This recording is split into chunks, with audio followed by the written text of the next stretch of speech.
What is going on, everyone? I am Spark, and I want to welcome you to the very first episode of my live broadcast show that I'm calling Sparkcast. Here I will be talking about both current as well as new Nintendo hardware and software. New Nintendo hardware and software.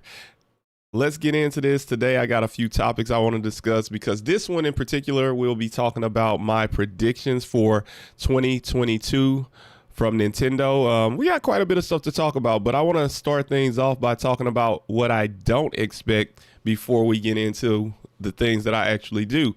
So a lot of people have been talking about new hardware. A lot of people have been talking Switch Pro. I don't believe that's going to happen. I don't think we're going to see any more hardware iterations in the year 2022. I do foresee us seeing something new in 2023. Now, whether that be the Switch Pro, let me elaborate a little bit on that. Switch Pro, I think, is actually the successor to the Switch. I don't think it's a more powerful iteration of the current model. I just think that that's the next Switch, and we've been getting the hardware specs for that. But to get back on topic, we're going to be talking about why I don't think we'll see any more hardware in 2022, primarily because of this. Let me show you guys a little something really quick. So I'm going to take you guys to an article over on Yahoo. This article released in November 4th of this year. And the headline says Nintendo Switch sales to drop as chip and console shortage makes them even more difficult to buy. Now, this is something that is not only affecting Nintendo. This whole chip shortage thing with the semiconductors, that's pretty widespread for all console manufacturers. So due to the pandemic, they have been basically scrambling to get these chips so they can produce consoles. I want to show you guys something over on Steam. So Valve delayed the Steam Deck. I don't know how many of you guys are familiar with the Steam Deck, but it's a handheld device, kind of like a Switch-esque device. It was initially supposed to release this year, but it was pushed back. And it was pushed back for the same reason that their physical sales have dropped because they just can't produce these consoles. So the Steam Deck was delayed because of the chip shortage as well. And it even says in this article, if you read right now here, that Sony and Microsoft have both had the same issue when it comes to producing their consoles as well. So everybody's having these issues. So with that being said, why would Nintendo crowd their space even more? They already have 3 models. They have 3 Switch models, the Lite, the OG, and now the OLED. And if they have 3, why would they put a 4th out, seeing as they're already having problems producing the ones that they already have? So because of that, I don't foresee them pushing any more hardware in this upcoming year. I do believe that they will just try to pump out as much of the current models as they can, and they will do something different with now in 2023 they'll release something else. I think we will see, it'll be unveiled to us about their next model or successor, but I don't think we'll see anything until 2023. But I don't know how you guys feel about that. The hell just happened here? That was weird. That's the problem when you're live. So because of that, as I was saying, I don't know that Nintendo will be releasing any more hardware in 2022, but however, I do foresee them to release something new in 2023. What's going on, Gone? I see you over there. Not talking to the chat as much because we're trying to stay on topic points, but in between topics, I will give you guys a chance to chime in on whatever the previous topic was. Right now, I'm talking about Nintendo hardware and why I don't think that we'll see any more hardware iterations in 2022. You may have missed the beginning of that discussion. I was explaining that I had my reasons why I don't think Nintendo will drop like a Switch Pro next year. I honestly don't think we'll see any more hardware until 2023, primarily due to the chip shortage that all console manufacturers are basically dealing with right now. And because of this, it's really hard for them to manufacture the consoles and get them out to the consumers. So I don't think Nintendo would crowd their space anymore. They already have the three models of the current Switch. You got the OG, you have the Lite, and now the OLED. So I don't think Nintendo would crowd the space anymore, especially seeing as they're dealing with a hardware. They're having problems actually producing the hardware as is. So I don't foresee them doing anything until 2023. And I do think that'll be the successor to the Switch. I think what everybody thinks is the Switch Pro is actually just the next generation of Switch, which I do think is going to be really nice. I think if the rumors are correct, everything we've heard about it so far, it'll be on par with a base PS4 in terms of specs. And it should be a nice upgrade. It'll keep Nintendo relevant for sure in terms of getting the ports to their console, because the ports are very important. So how do you guys feel about that? Like I said, in between these topics, I'm going to allow the chat to chime in. Dark, I see you over there. Gone. You said 2023 in your opinion. Yes, agreed. Totally think it'll be 2023 before we see any more hardware from Nintendo. Dark says, hey, yo. And he didn't realize this was live. Yeah, Dark, we were just talking about Nintendo and their hardware and not foreseeing anything new until 2023. If you guys don't have anything to chime in on as far as that topic goes, then I'm going to move on to the next, because I do think 2022 will be a software heavy year for Nintendo. I think they're going to focus a lot more on quality titles. And let's take a look. We're going to go over to, let's see, we're going to go over here to Nintendo Life. And we're going to scroll down to their upcoming games for 2022. So I'm going to actually zoom in so you guys can get a better look at this. I wish there was a way. I guess I can't zoom in the way I want to. Well, anyways, let's see if I can zoom and scroll is really what I'm trying to do.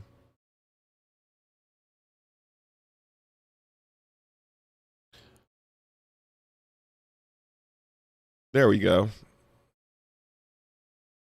All right, let me show you guys this. All right, this is from Nintendo Life.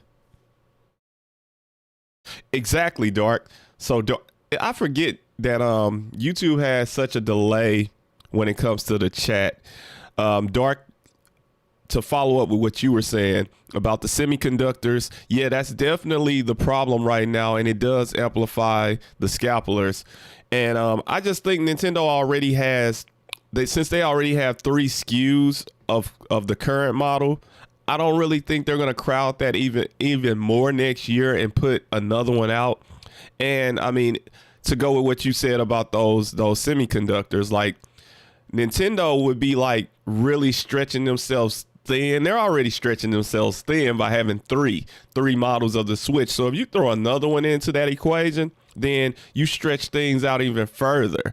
Like, it's hard enough to produce the current 3 that you have to get them out to the consumers, let alone create a whole nother one to try to get out to consumers. So I really think that they'll just be waiting until 2023 before they do anything hardware related. Gone says like Breath of the Wild 2 sequel or Breath of the Wild sequel, Bayonetta and Splatoon 3, Kirby, and many, many more. Yes. So what I was about to talk about is the software lineup for 2022. It's going to be impressive. Like 2022 is definitely going to be a software heavy year for Nintendo. So as you can see, they have Pokemon Legends, Arceus. Is that how you pronounce that? I believe it's Arceus. You got Advance Wars 1+2 Reboot Camp.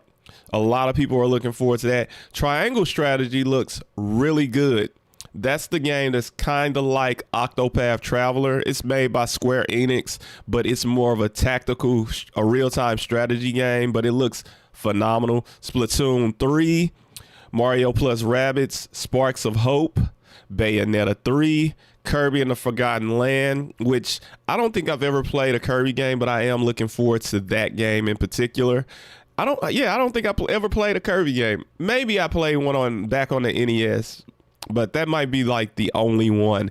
You got the DLC for Monster Hunter Rise, the Sunbreak, Dying Light 2, Stay Human, although that's a cloud version, and I'm like pretty torn between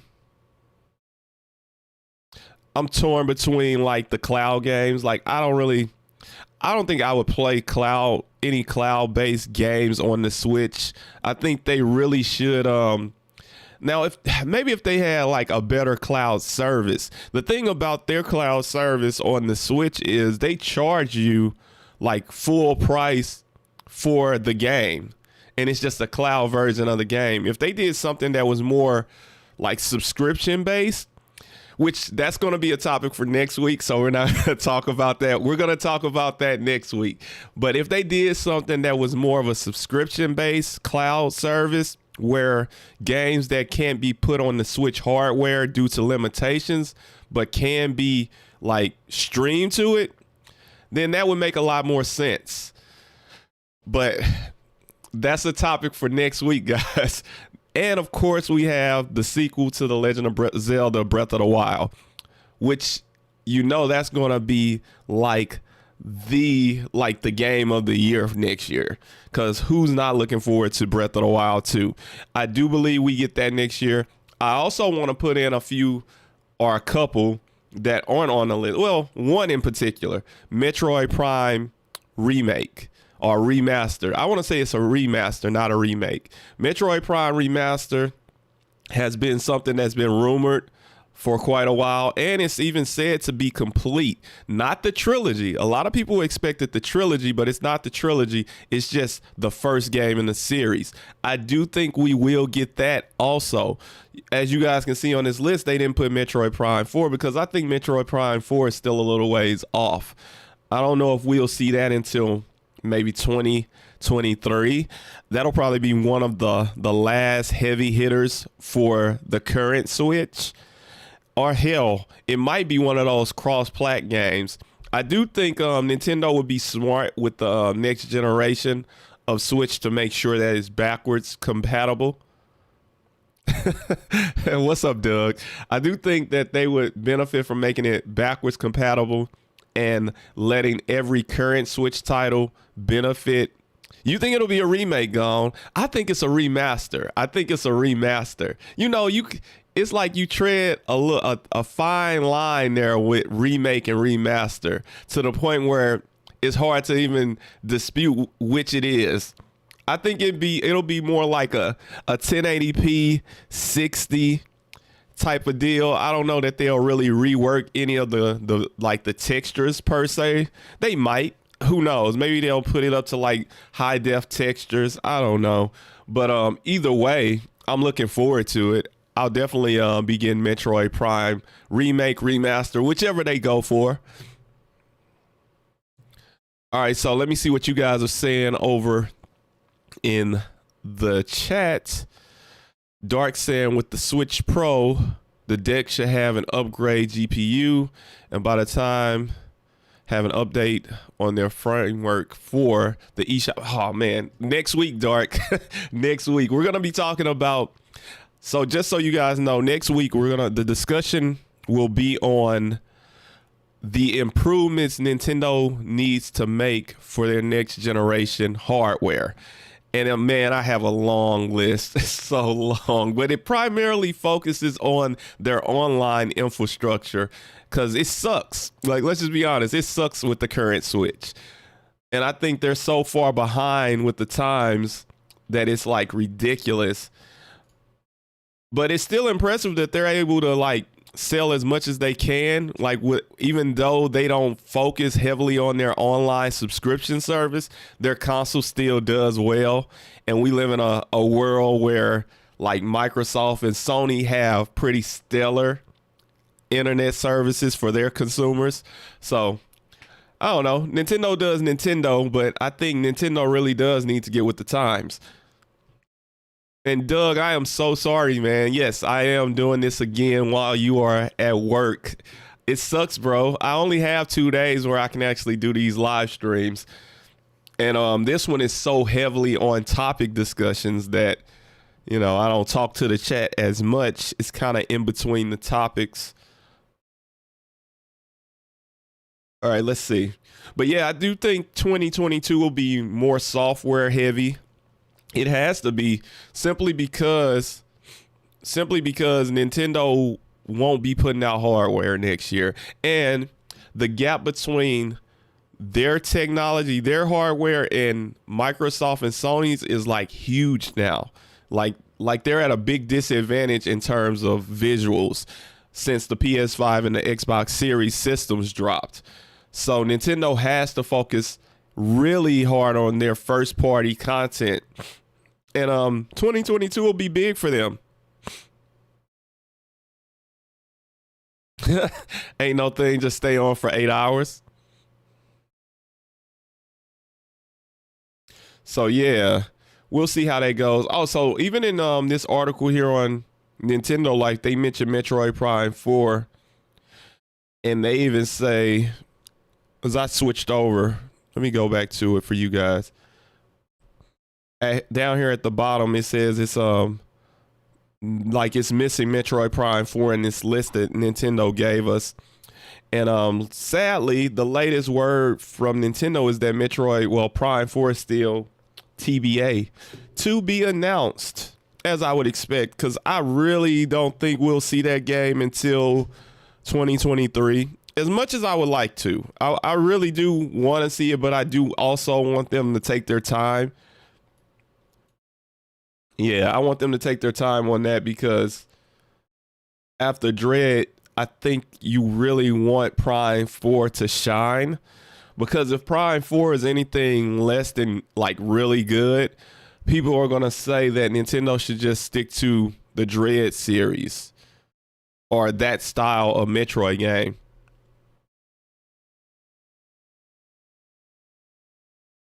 So what do you guys think?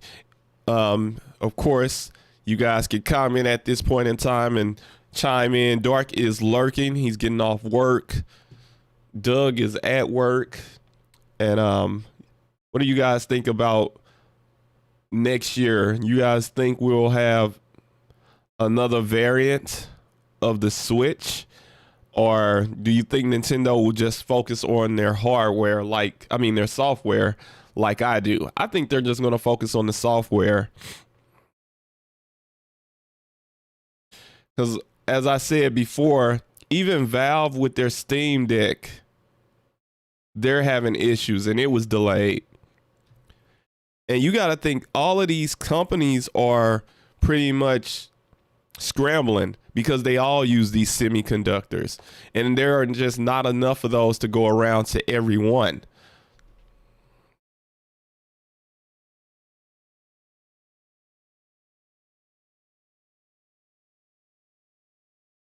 Yeah, I think Nintendo would be wise to just chill on the hardware front and focus on software next year, and they'll be fine.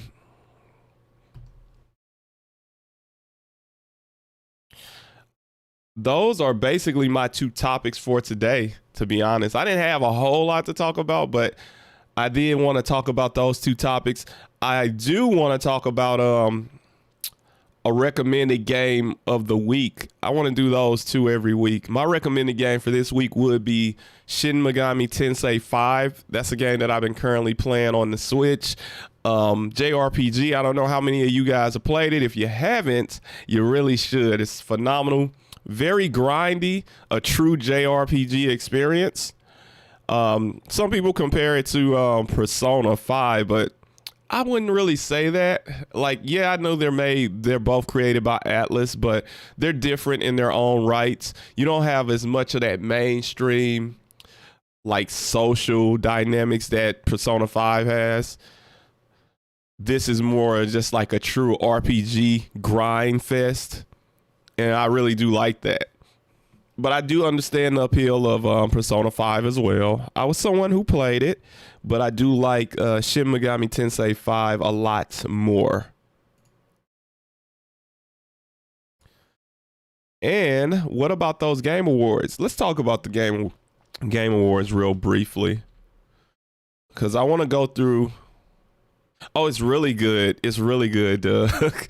Yes, it's challenging, man. A very challenging game, but satisfying. So you know how, like, people say that about, like, the Soul series, where, you know, you get stuck, and then after you're finally able to overcome the boss, it's like that gratification you get. That's how Shin Megami Tensei 5 is. Like, you'll be in one area for quite a while. I know, gone. You'll be in one area for a while, just grinding, because the boss is probably kicking your ass. Probably kicked your ass a few times, and because the boss may be like a level 26, 27, and you're like 21, 22. So you need to get to that ballpark. You need to be within that range, or at least have the proper teammates. You need the right assembled team that can handle it, because you can usually nullify a lot of like the boss's attacks and stuff, as long as you know what elements they use and things like that. It's some strategy involved in it, but it is really grindy. And I agree with Gone, because, like, SMT came before Persona, but Persona was the game that became very popular. That was the problem. It's the popularity of Persona. It appealed to a more broader audience, a more mainstream audience is what I will say. Whoa, so Doug, you are currently, you still playing Bravely Default? You still playing Bravely Default? How old is that game now, man? But I get it. I've had games where I'm like, I'm still working on it. It's like a year later, I'm still working on it. So let's go ahead and go to, I want to go over like these nominees for the Game Awards real quick.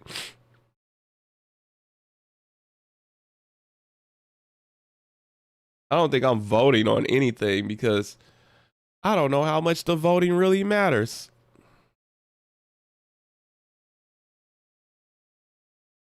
I just want to see the nominations.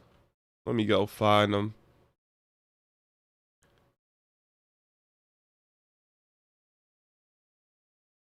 Yo, I think they're going to make me vote. Don't judge you. I'm not, Doug. I would never. Okay. Oh, here we are. I don't want to vote on anything.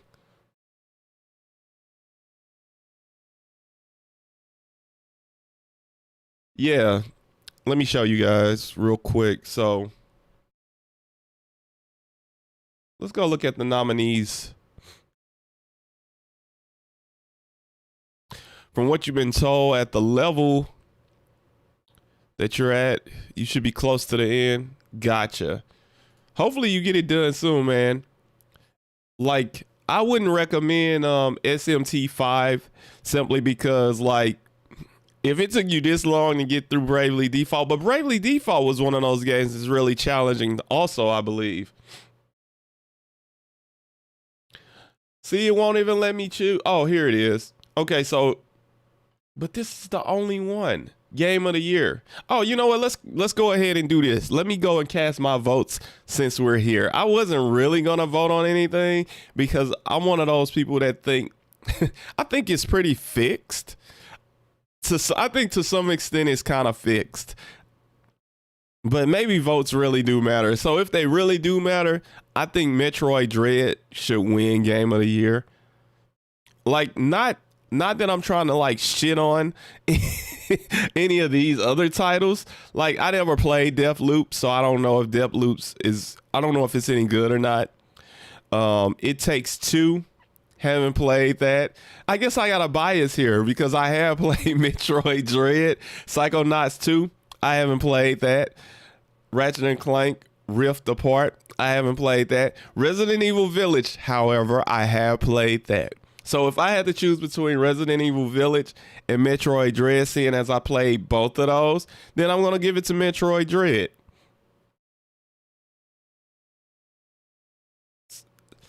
I would play Ratchet and Clank if I had a PS5. Like, if I had a PS5, I would have definitely played that.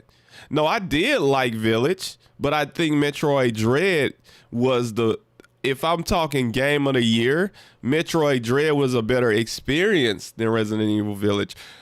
This is why. Resident Evil Village is nothing different. It's nothing different than what was done in Resident Evil 7.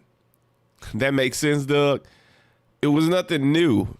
It's good, but it's nothing new at all. The mechanics and everything are exactly the same as Resident Evil 7. So let's put it like this.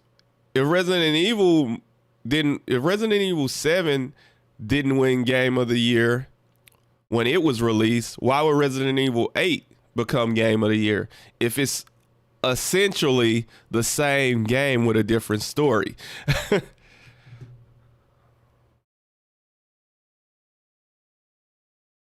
In your eyes, it's not the Game Awards, but the Game Journal's Game Awards. That's what I'm saying. That's exactly my point. I think that they dictate what wins and what doesn't. But let me sign in, and let me sign in without you guys being able to see my information.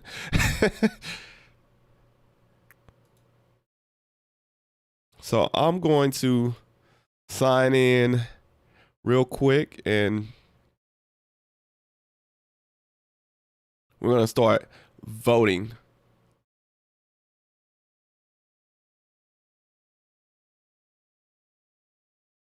All right, let's start voting on stuff. Metroid Dread is what I'm going to submit as Game of the Year. I hope it wins. I really do.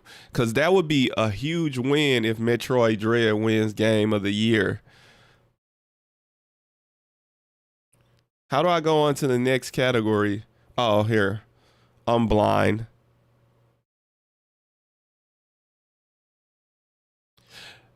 I don't know what came out the year 7 came out.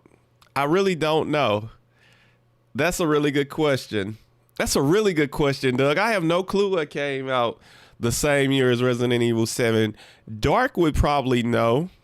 Because it probably had, I would think that Resident Evil 7 was one of the candidates for Game of the year that it released.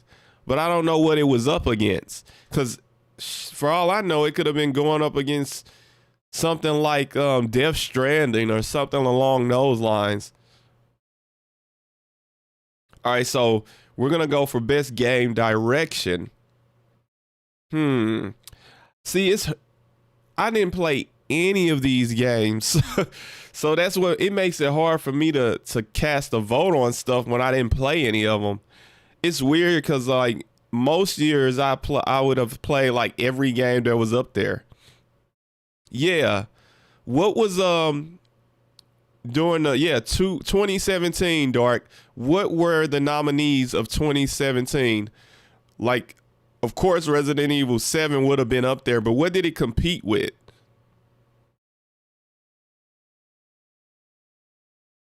So see, I want to lean with like Returnal or Ratchet and Clank, because I did watch like extensive gameplay of Returnal and it was like really, really badass. That's one of the games that I would get right away. Like whenever I get a PS5, Returnal will be on my like one of my first titles to pick up. Ratchet and Clank will be one of the first titles I pick up.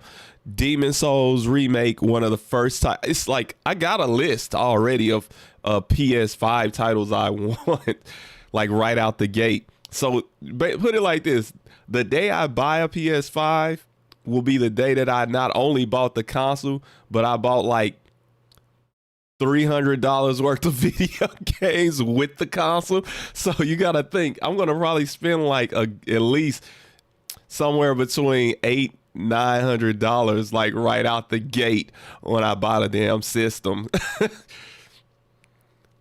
But man, Ratchet and Clank was nice with the transitions, but Returnal was really sick, man. I'm gonna vote for Returnal.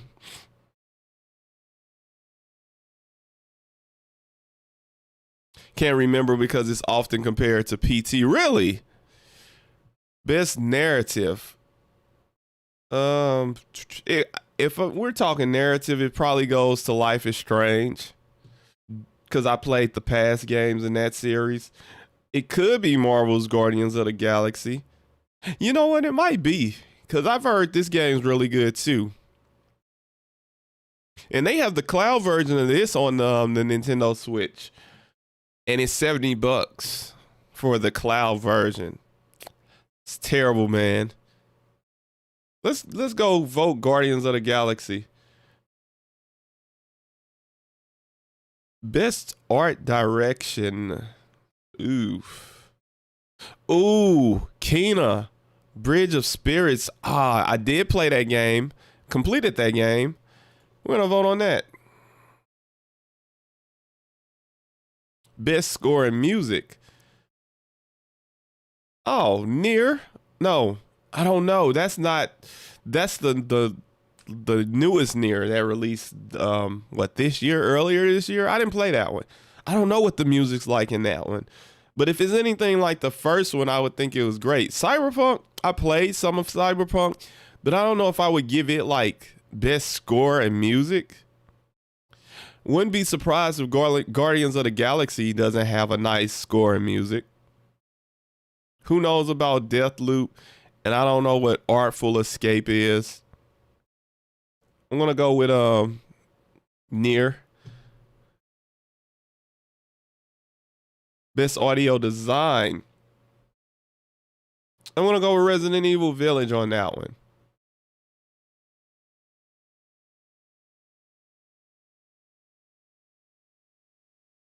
Best performances.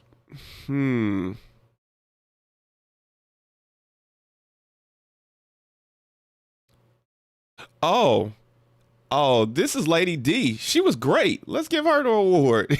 Yeah.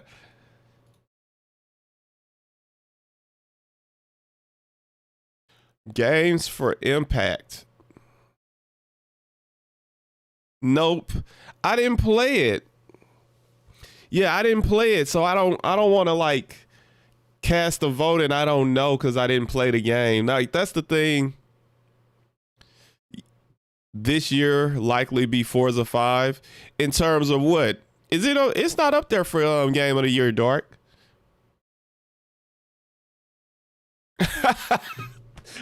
I gave it a consolation prize. I did. I really did. But I do think if somebody deserves an award for their performance, it would be her.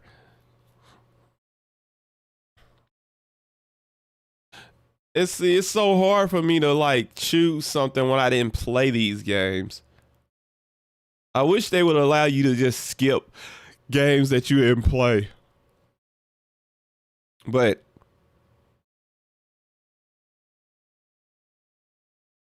yeah, it's a remake of isn't that the first one gone?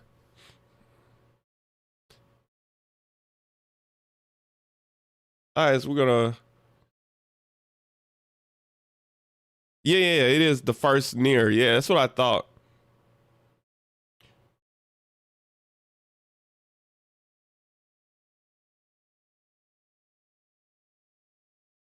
You're talking about for the delay right now, Dark.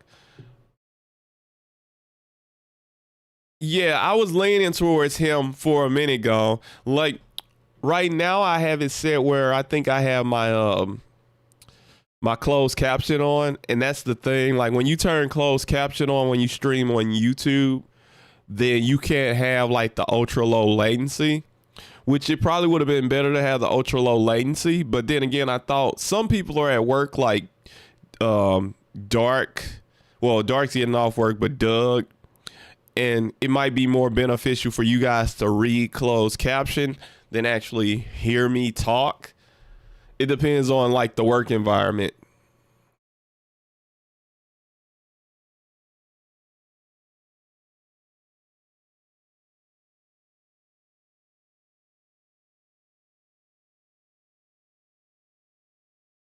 Oh, for game of the year, there was where were all the choices? Metroid Dread.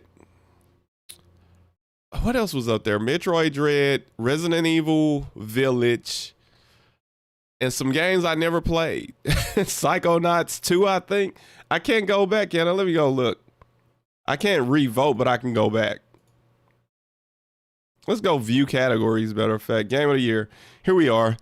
Deathloop, It Takes Two, Metroid Dread, Psychonauts 2, Ratchet and Clank Rift Apart, Resident Evil Village. I chose I chose Metroid Dread.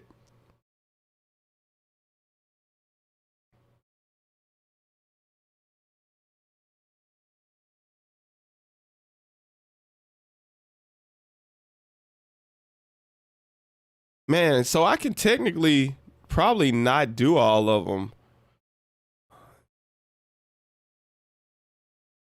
We're on this one. Well, we're on the one after this. Best ongoing. Okay, so as far as ongoing goes, I think Apex wins is Apex Legends, right?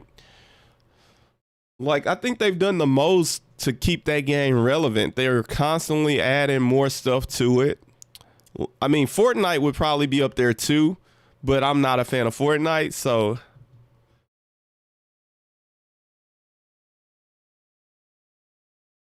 no, I think it's over because the Game Awards is actually this week on the 9th. So like a few days from now. So I don't like whatever choices you have is what you're gonna be stuck with. Like whatever game options to like whatever nominees. You don't have anything. They are not adding anything else to it. I think the way they do it. Wait, you like that choice? What with Apex?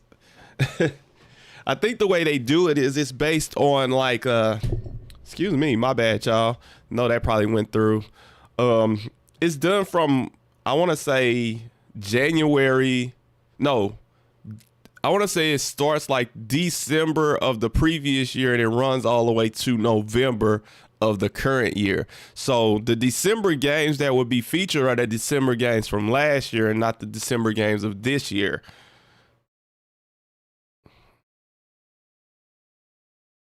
So anything that's released from December of the previous year all the way to November of the current year is what is included.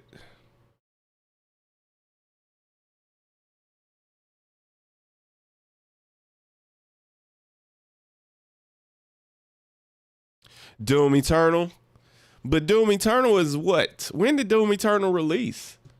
Because Doom Eternal released, I don't even know the release of Doom Eternal. You know, I was playing it, but then I stopped. Let me find out. When did Doom Eternal release? I'm curious about that. Oh, that, you know what? I keep forgetting that there's a huge delay with the chat. So you guys don't hear what I'm saying until it's way like 5 minutes in the future for me. It's crazy. When did Doom Eternal release though? Let's see. Doom Eternal release date.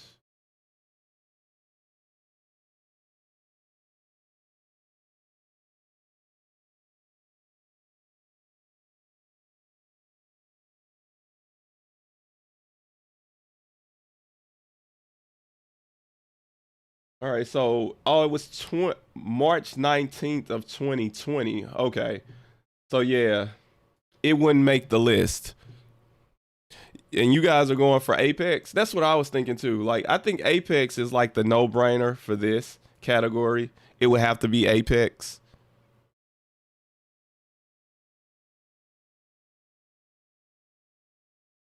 Best indie.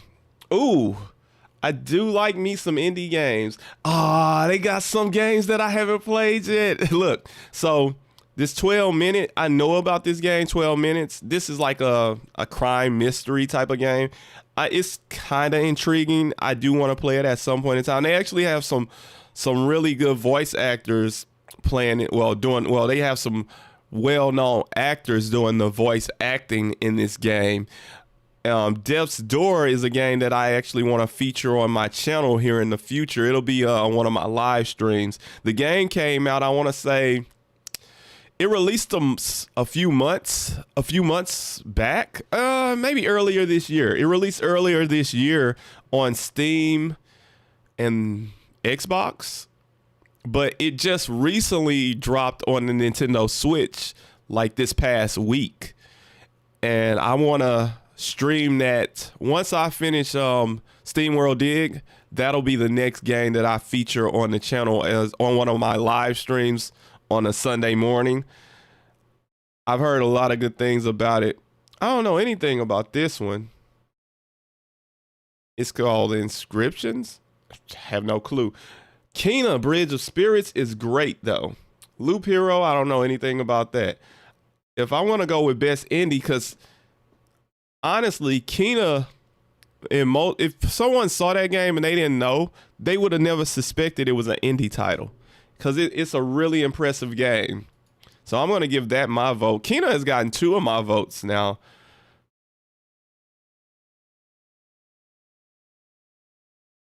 But I don't think those count.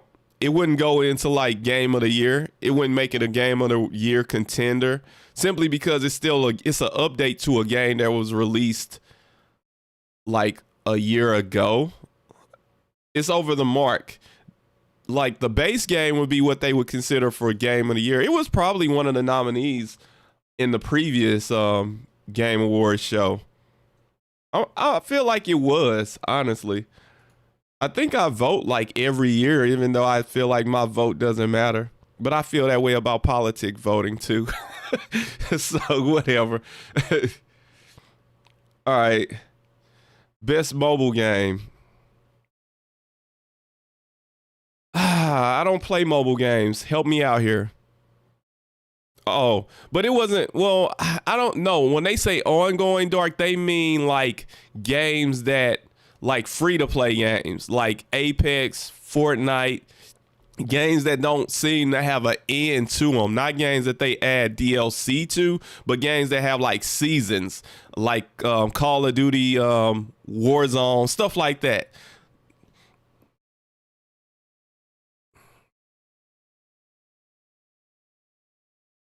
Yeah. So I have a question.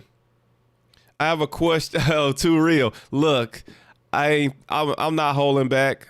I'm not holding back, Doug. Gone either 12 minutes, Death's Door, or Kena. Next time I do this, next week when we do this show, I'm going to make sure that I have it on ultra low latency, because I really do need the feedback from you guys to be like on point. It sucks that there's such a huge latency. Like, it's no lie, a couple of minutes or so pass before you guys respond to something. I'm like I don't know, I feel like I'm like 3 categories over from what you guys were talking about. So Gon, you played this game and you say that that's game of the year, well, best mobile game for you? Okay. I bet several people would say Pokemon Unite. A bunch of people would say Pokemon Unite. But I'm going to give this one to you, Gon, and I'm going to go with this.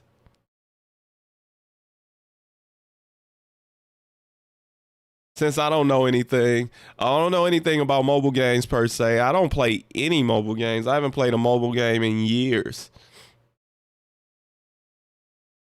Well, I guess you could say I did play Pokemon Unite, but I played it on the Switch. And it released on the Switch before mobile, right? I believe so. Best community support. All right, this category goes to recognizing a game for outstanding community support, transparency, and responsiveness, inclusive of social media activity and game updates slash patches. Who would you guys give that to? Of course you were gonna say that, Doug. You play Unity or Unite. You play Unite, dude. It's fun to play. Wait, you know what? If you want to play something with me, you know what you should get? You should get this game right here, Doug. You should get this game right here, man. Best party game ever. Get Mario Party, bro, and get on there. We'll have a blast here, so you get a close-up of it. Get Mario Party. You got it? I didn't even know you had the game, dude.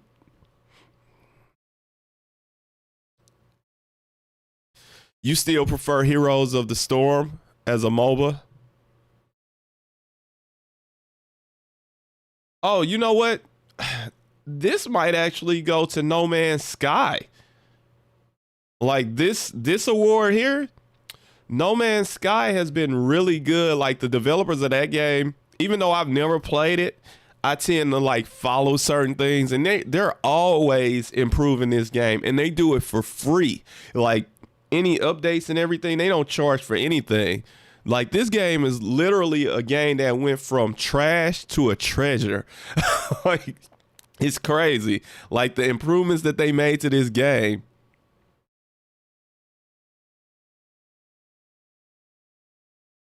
You saw gameplay.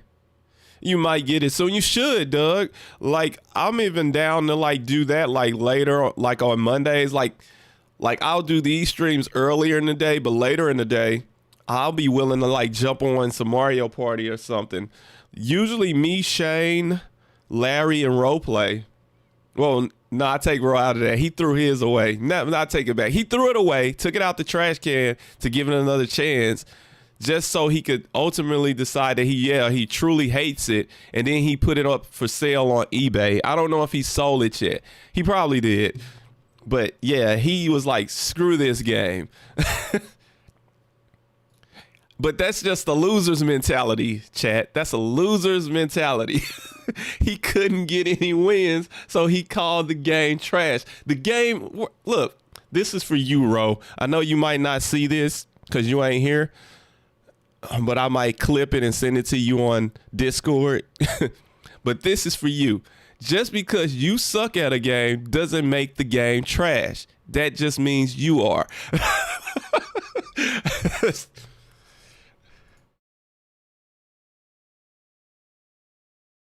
So, what are we going to give this award to?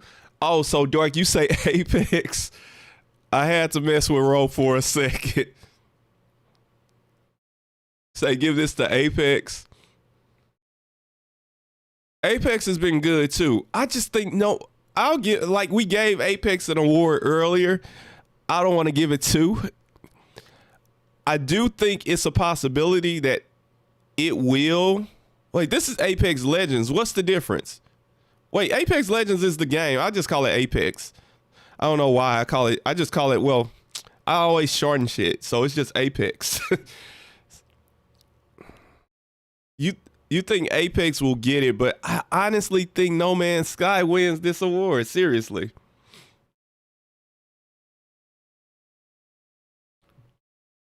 I really think that it'll be No Man's Skies.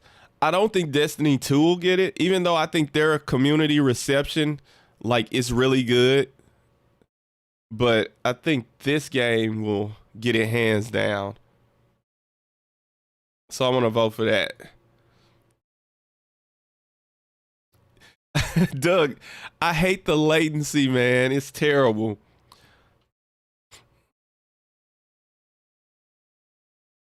Innovation in accessibility. Oh, wouldn't that be Forza? Because don't they have...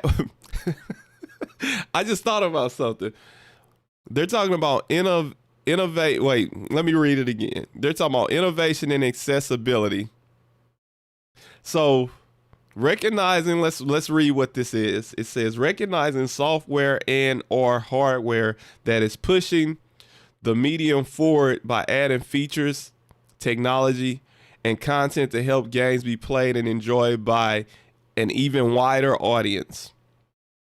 I was going to do a video on this at one point in time. I may still do it in the future, who knows? But so here, I don't know how many of you guys know this, but I'm gonna tell you a little bit of information here about Forza. Yeah, that was for Row. That was for Row. So Forza added innovation. Look, Forza added an innovation for accessibility. What it does is it allows you to slow down the game, like slow down the race. It's supposed to be something to help people who aren't good at video games be able to still play them and enjoy them. Basically, that's the gist of it. That's what it's supposed to do.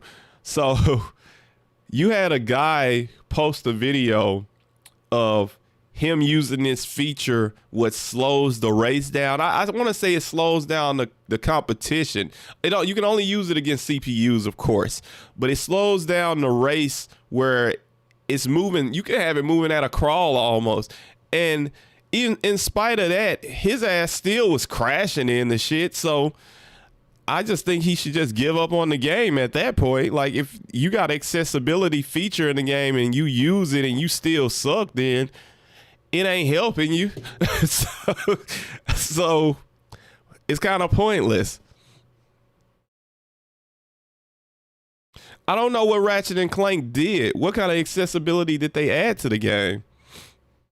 Like, I don't know what Far Cry did. I don't know what only game I'm familiar with that added something to make the game more accessible to people who, I guess, were like deterred from playing it because they felt like it would be too much of a challenge or whatever, is Forza. It's the only game that did it. Let me see what kind. I'm curious about Ratchet and Clank. I mean, did they put something in? I don't know. I don't know what they could have done. Like, you can always put stuff in there like to help with people that are like color blindness or something like that, but I don't know what else outside of that. Let me see. Ratchet and Clank accessibility options. What did they put in the game?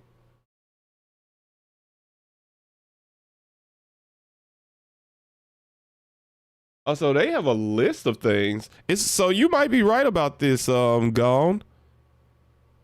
You might be right about this. Ratchet and Clank has a whole host of things in this game. Let me see.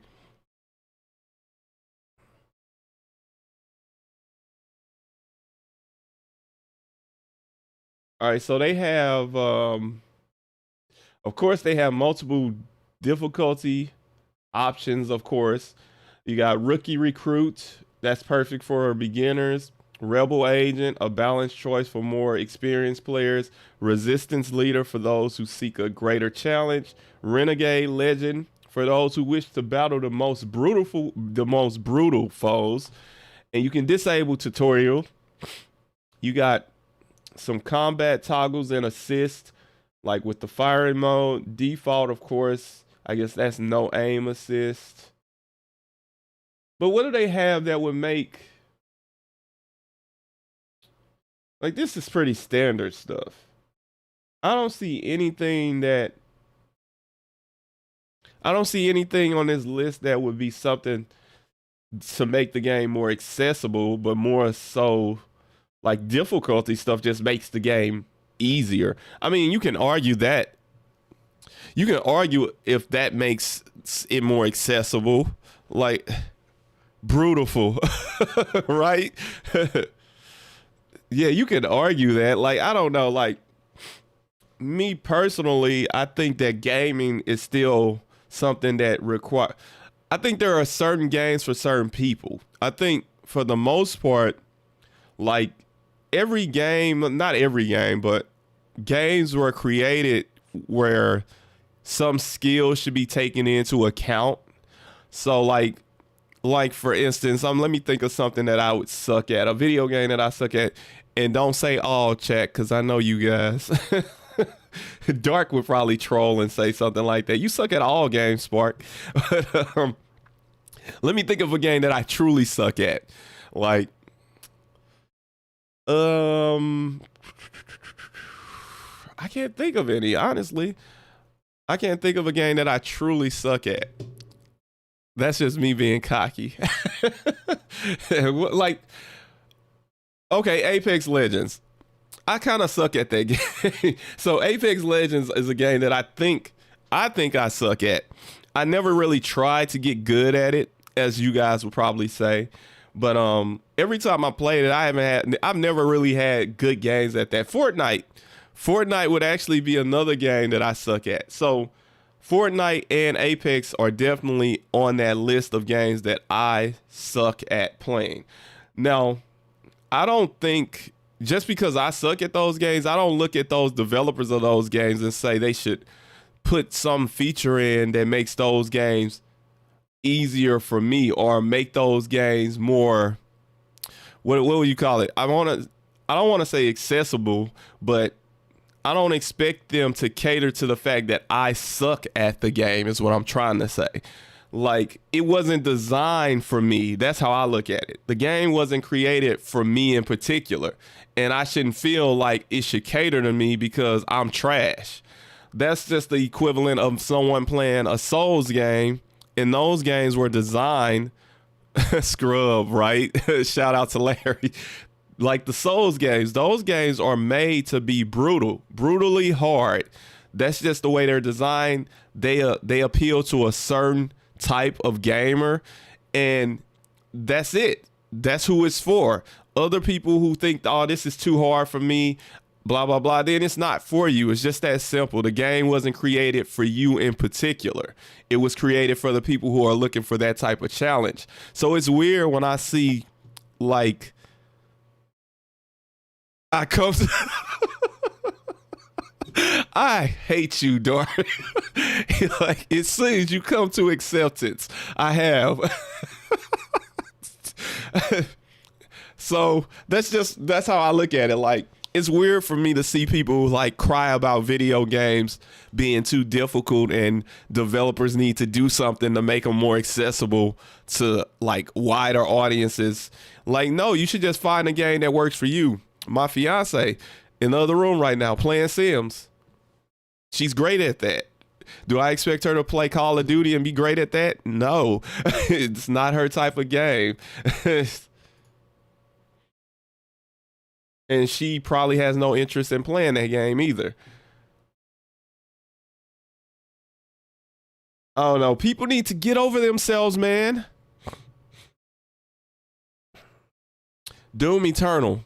I didn't suck at Doom Eternal, Dark. I just was playing it on a difficulty I probably shouldn't have been playing it on. Your average at Fortnite? Oh, man, I think I have like one victory in Fortnite, and that was because my team carried me. And then I think I have like 2, maybe 3 in Apex, and we're talking out of like maybe like 50 games in total that I ever played. It might not be quite that many, but if I had to like estimate how many games I've ever played of Apex, it would be probably close to 50.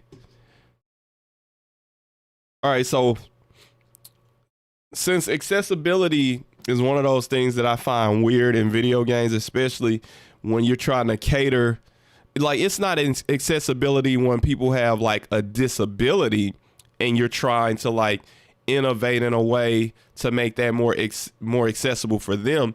This is accessibility in terms of making the game easy to accommodate people of like low skill level.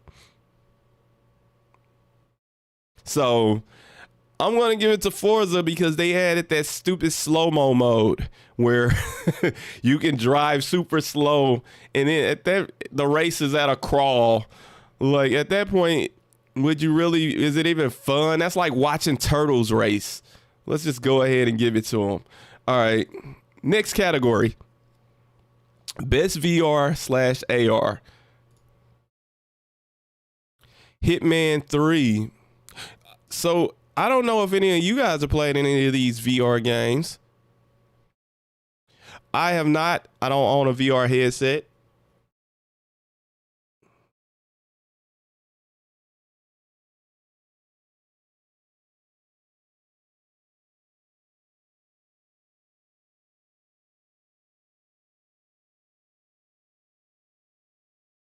You stay in a backpack. You're the carry king, Doug. Here you go. Here you go. Yeah, I get that, Dark. I get what their intention is, but I don't think you should cater to that. Like, I think that those people should just find a game that works for them. I don't think games should be made easy or to accommodate every skill level or so anybody can jump in, because that's just like somebody wanting to play professional sports. So should they make it accessible for anybody can play? Like, that's what I mean by that. Like, no. Like, this, why even try to cater to that? Everybody can be a professional athlete. Why should every video game be made to accommodate every skill level?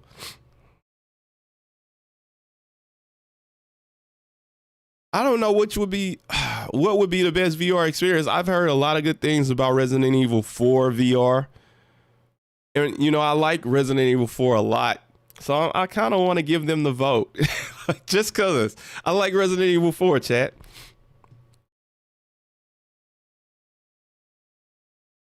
So let's give it to Resident Evil 4 just for the hell of it. Best action game. Ooh. These are some really good choices. Back 4 Blood, Chivalry 2, Deathloop, Far Cry 6, Returnal. I would think it's between Back 4 Blood and Returnal. Far Cry 6 might be in there. I don't know. What do you guys think about this one in particular?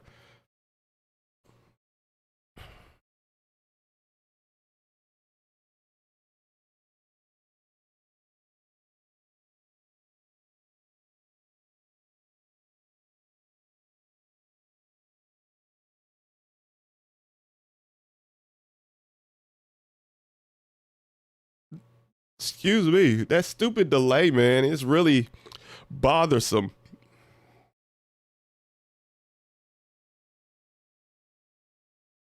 I know, Doug. That's what I was thinking too. That's what I was thinking. The delay really bothers me. Next week, I'm definitely going for ultra low latency.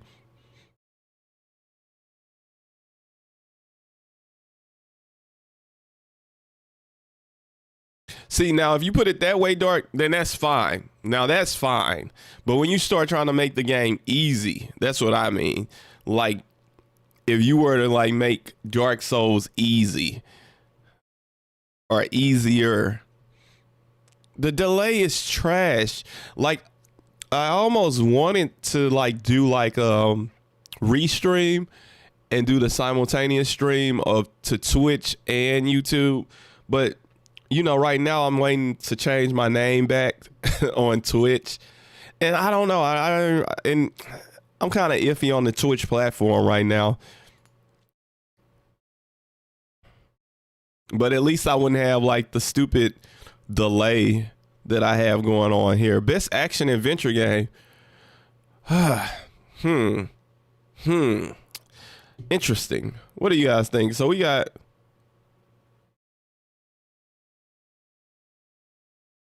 No. Nah.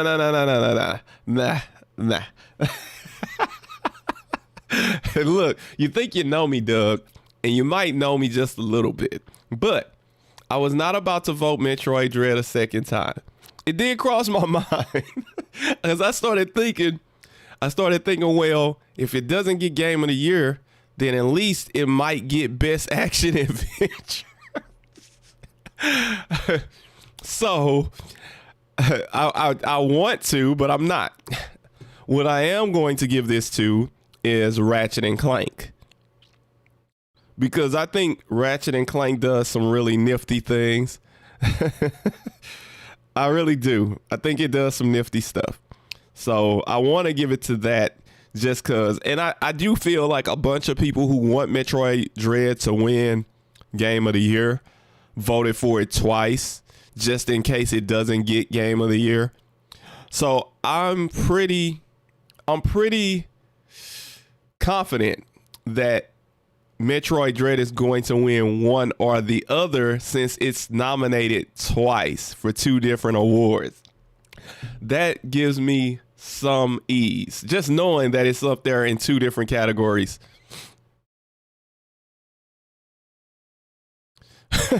No, not because of the gambling. So we're going to give Ratchet and Clank this one.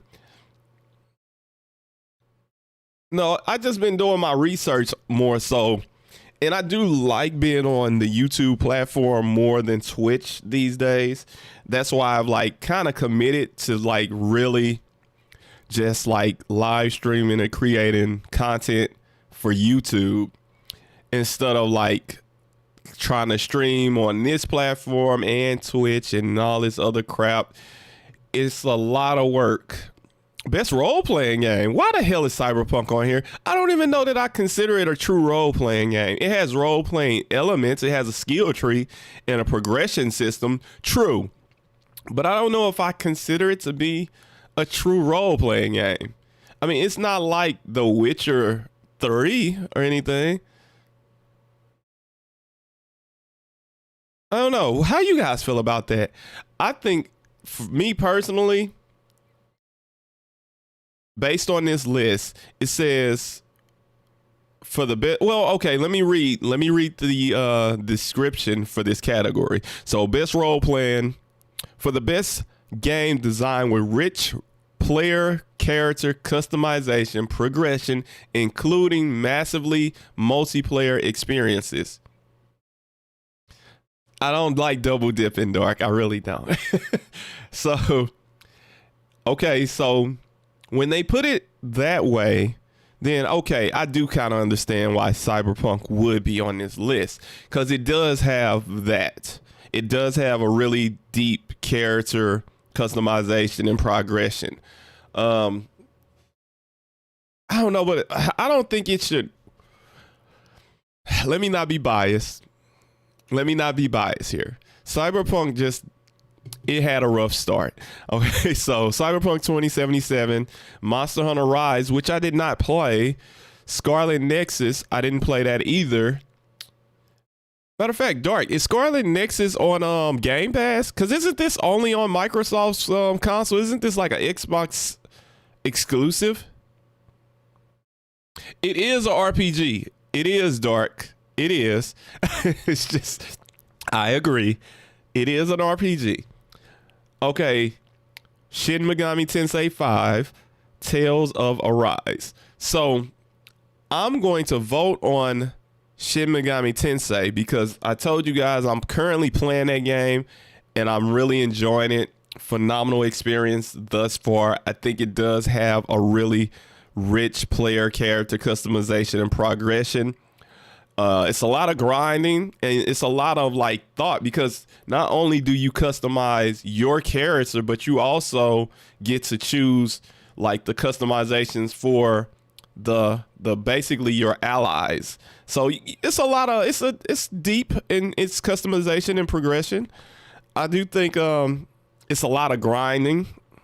I'm going to give it to it anyway because I like it, but I think Tales of Arise is going to win Game of the Year. I mean, best role-playing game. I think it'll be Tales of Arise or Cyberpunk 2077.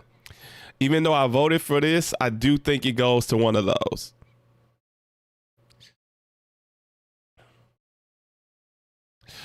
Yeah, other than the action, a lot of it is RPG. It is on, but is it on Game Pass for PC? That's what I need to know, Dark. Is it on PC or is it just like Game Pass for console? Because you know they do that sometime. Some of those games don't come to PC. Best fighting game. Ooh, this is so out of my league. This is out of my league. I don't play fighting games at all, really. You got Demon Slayer, Guilty Gear. What is Melty Blood? Nickelodeon All-Star Brawl, Virtual Fighter 5 Ultimate Showdown.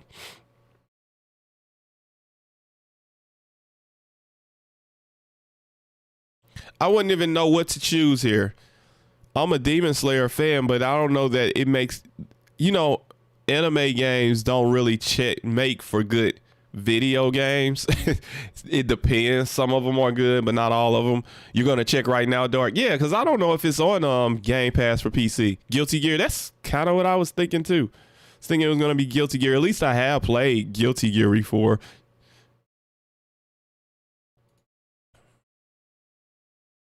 No fighting games equals no skills. No, no, no, no. Um, I'm just not the biggest fighting game fan. Fighting games, let me explain that a little bit. For me, when it comes to fighting games, I think that fighting games are a bit mundane and repetitious. You agree with Guilty Gear too? Yeah. So like it's not that I don't like fighting games, but I don't see how people play them for like so long because I get bored with it because it's just only so much of the same thing that I can do before I'm like, okay, you know. But some of the most recognizable fighting games for me that I truly like, Killer Instinct Gold, Super Street Fighter Turbo, Mortal Kombat 3 Ultimate. I know, Dark.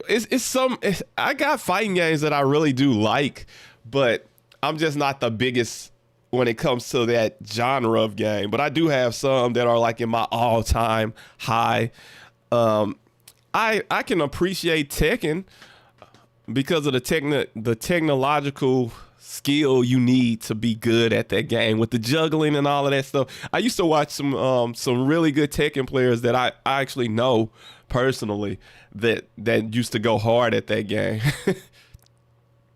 Yo, those are the games, but see, those are like my all times, Doug. Like I play like the newer like Mortal Kombat and stuff like that, but my all times go like they're older games.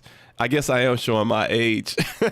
Best family game. Ooh, let's see. It Takes Two, Mario Party Superstars, New Pokemon Snap, Super Mario 3D World plus Bowser's Fury. How is this a family game though?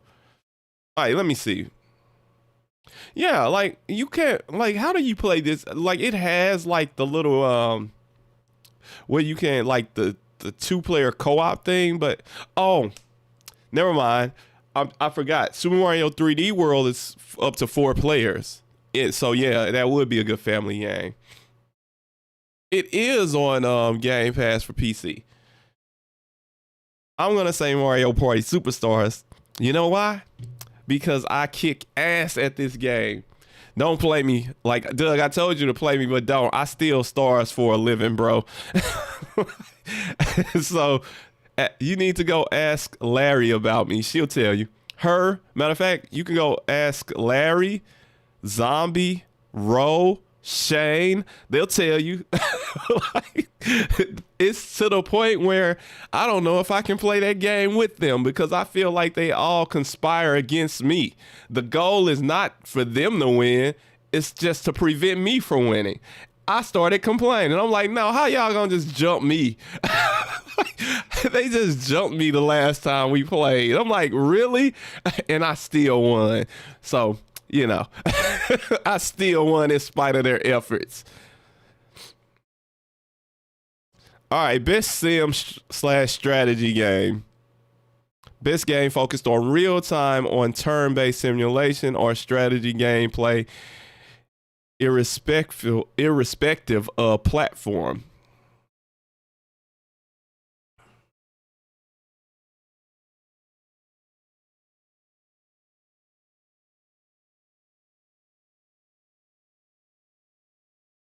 That is true, Dark. So I don't play any like simulators. Dark, you play a few. But Civ didn't make the list. It's pretty old. But I bet you play at least one of these. Flight Simulator is supposed to be really good. Excuse me. So I think I'm going to give it to Flight Simulator just because at least I know some things about that game. We got 10 more categories and then it's a wrap. Best sport / racing.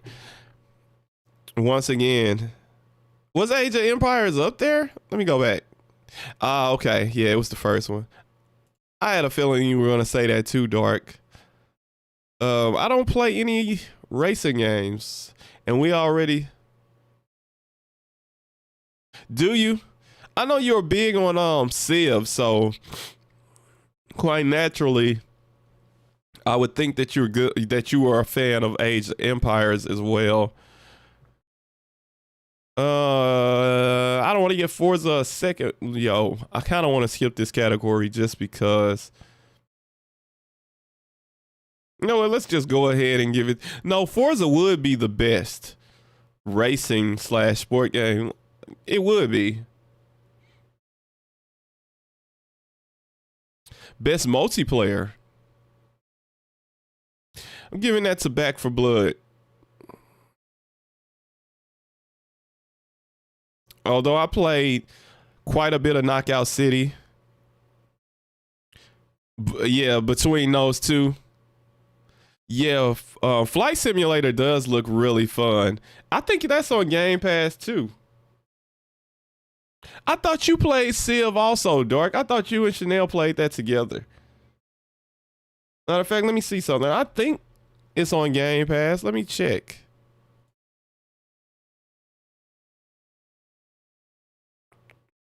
Come on. It's taking all day to log me in.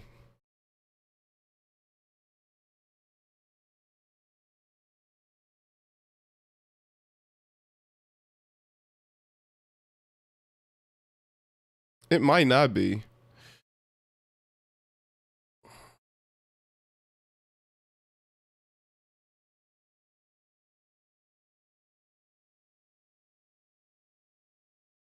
I for some reason thought it was. I don't know why it wouldn't be though. There it is. Yeah, it is. I thought so. I may check that out.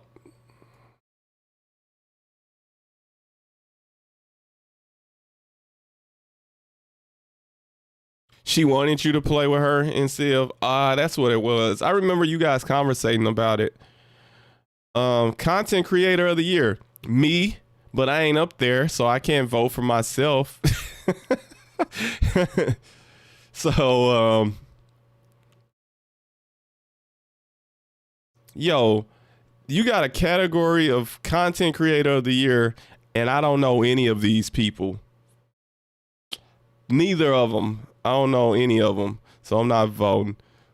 Best debut indie title. Kena. Like, I want Kena to win one of these. Like, I voted for Kena 3 times now. Most anticipated game. Ooh, they got good selections here, man. Oh, this is a good one. I'm sorry, Doug. I'm sorry, man. It's the only time that works for me. Maybe I could change this to a later day thing for this particular type of content. I could probably get away with doing this in the evening and it would probably work. But see, the problem with that being is that I plan on taking the footage from this live stream and making like videos out of it. And I plan to do that like in the evening and then like start to release that like 2 videos per week. So we'll see. We'll see. I might be able to do it. I would just have to like readjust the schedule, but it would make more sense for me to do it in the evening when most people would be able to attend. I know you, Dark, and Gone were here, but I know it'd be way more people if I did this in the evening. It's something I'll think about. Like, I'm just still trying to map out how I want to do everything. This is kind of like just the first of many, you know? And another thing is, once these live streams are over, you won't be able to go see them. You can't watch the live stream because it'll be unlisted. That's why the plan is to take, excuse me, that's why the plan is to take the footage and make videos out of it, because the live stream itself, you won't be able to watch anymore. The only way you can watch the live stream is if you actually were someone who was present during the live stream. And I'm losing my voice. Jesus Christ. I know, but I do feel you on that, Doug. Like, I'm thinking about it like from the perspective of what works in terms of the audience. And I was trying to look at my YouTube analytics to see like what time is best for me, but it didn't have enough data. So I was like, I'm like, well, I guess I'll just start playing around and just do it at different times and see how many people participate. And then we'll just start to come up with a schedule around that. So as far as most anticipated game, so Elden Ring is number 1, God of War Ragnarok number 2, Horizon Forbidden West 3rd on this list. The sequel to The Legend of Zelda Breath of the Wild is 4, and Starfield is number 5. So for me, personally, I think it's Breath of the Wild sequel. What you think, Doug? What you think, man? I think it's this, but I am really excited for this, and this. so like, I feel like this ain't even fair. It ain't even fair to make me choose one or the other, because I'm excited for all of those. Starfield, I know a lot of people are anticipating that, but I haven't even really followed that game, so I don't really know much about it outside of it's a game by Bethesda Studios, and it's a game that will probably be exclusive to the Microsoft platform. Other than that, I don't know anything. Elden Ring for you. But see, here's my thing about Elden Ring. Not that it doesn't look good. Elden Ring looks phenomenal. But the problem with Elden Ring for me is that it's just another Souls type of game. Like, I was really hoping that this time around From Software was going to be doing something like uniquely different. You remember how when Sekiro dropped, and when it dropped, it's, although it feels like a Souls game, it almost feels like its own thing. Like Elden Ring, I feel like it could just be called Dark Souls 4. Like, seriously, I just feel like it could just be called Dark Souls 4. And that would be fine. If it wasn't called something different, I don't think I have much of a problem with it. But the fact that it has a different title and it breaks away from the Souls series, but everything about that game looks like a Souls game. It's like, why y'all just didn't call it Dark Souls 4? That's just my honest opinion on that. You know, I'm going to play it. I'm still pretty much stoked for it because I'm a fan of the Souls series, or, well, From Software, just period. I like damn near everything they put out. I'm just speaking from the perspective of someone who looked at that game and I thought, why is everyone so stoked about this game when it looks just like another Souls game? Of course I want to play it though. Just, I think it should have had Dark Souls 4 as the title. That's it. All right, so let's see. God of War Ragnarok. Really excited for that one too. For Horizon Forbidden West, but I'm going to give it to The Legend of Zelda because, you know, I am a diehard when it comes to The Legend of Zelda. Best esports game. I don't know. I don't play any of these titles. Let's just give it to Call of Duty. Let's just go with COD on that one. Best esports athlete. Who cares? Going to the next category. Best esports. Once again, who cares? Going to the next category. Best esports coach. They actually have a coach for esports. You got to be freaking kidding me, bro. Like, seriously? What are you doing? Calling out plays? What? What? What the hell? I'm not. Skip. Best esports events. Don't care. All right, so the last 5 I skipped. Well, last 4. We're done, man. I don't know if my votes, I don't know if you don't vote for everything, do your votes still count for the things that you voted on? But hopefully they do. All right, let me close this. Bad streamer. Doug, take it back. You don't mean that. If I was so bad at streaming, you wouldn't even attend the streams, man. Let's be real here. Let's be honest with ourselves. But I hope you guys enjoyed the content. It's been a blast. It's about time for us to wrap this thing up. Keep in mind, I'll be doing these every Monday. The time is still unknown because we're working on the schedule, but I will be doing these every Monday at some point in time during the day. I'll always schedule the event beforehand so you guys will at least get that notification if you turn on that notification bell, of course. So you should be in the loop as to what time the event's going to start. Hopefully we can work out a schedule that works for most people. Of course, it won't work for everyone, but at least if I can have more of you guys here, it would be great. Let me see what Dark said here. Best esports event is the Nintendo couch game session with friends. Is that a real thing, Dark? Like, if that was was that even a choice? If it was, then I got to go vote for it. It ain't even a thing up here. That would have been nice, though. But but you're right. You're right. That is the best because it's fun and chaotic, especially when you do couch co-op with friends, man. The intensity. You guys should actually I don't know if I should ever stream my Mario Party sessions with the crew because a lot of swearing happens during those. You know, I've been called everything but my name in those sessions. So I don't know if I'll ever stream those for you guys. It'd be good entertainment, but it's a little too raw, I think, for a live stream. But yeah, like I was saying, guys, we will come up with a schedule that hopefully works for most people. But this will be an ongoing thing. This is just episode 1 of my Sparkcast. And the topic will always be Nintendo related primarily. Nintendo topics will be the focal point. Anything else I do will be kind of like what we just did here with the Game Awards.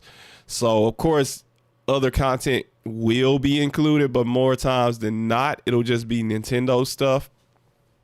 But next week, we're going to be talking about improvements Nintendo can make primarily on their online infrastructure. So we're going to talk about the NSO, Nintendo's, or is it NOS?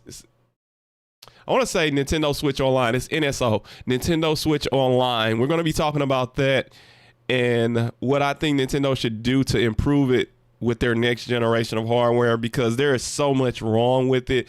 Not only is it so far behind with what Microsoft and Sony are doing in terms of just the content, but even with the voice chat stuff, it's a lot of problems, and we're gonna break those down and we're gonna talk about them. And of course, I want feedback from you guys in the chat, so hopefully you all will be able to attend. And until then, I guess this is it, and I will see you all next time. Spark out.